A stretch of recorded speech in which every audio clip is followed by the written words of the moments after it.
Laban hanggang kamatayan, di pa lulubig sa kalaban. Good morning, kagising mo lang? Kagising mo lang ba? So mag-jumping jack? Bali naman nila. Okay. Ready? 3, 2, and inhale.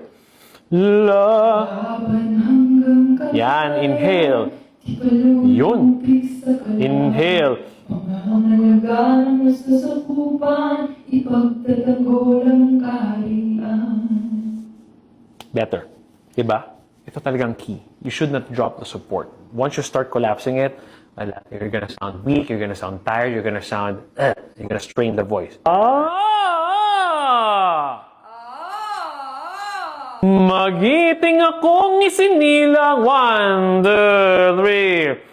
Magiting akong inilang at sa bayan ko nakalaan. Very good. Ang tahanan ng mga diwata sa kapayapaan ng katadhana.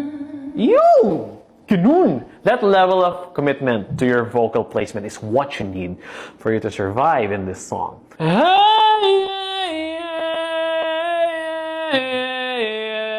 Try. 1, 2, 3. Don't drop. Isa pa.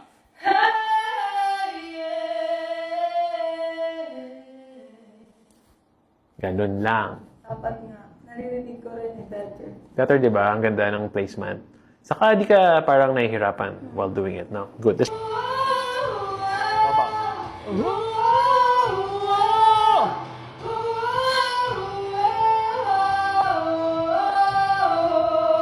Number 1, don't drop the support. That's number 1. Don't drop it.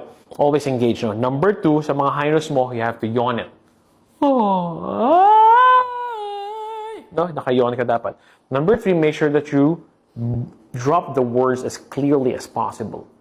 Yung mga E, D, make sure they pronounce them. No? Don't miss out on those. Then, lastly, commit. Commit to your placement. Huwag yung parang half-hearted ka. Bigay mo, no? And bank on your placement, no? And always palikod sa kapababa. Okay? Go slay it. Go slay it. Okay? You got this.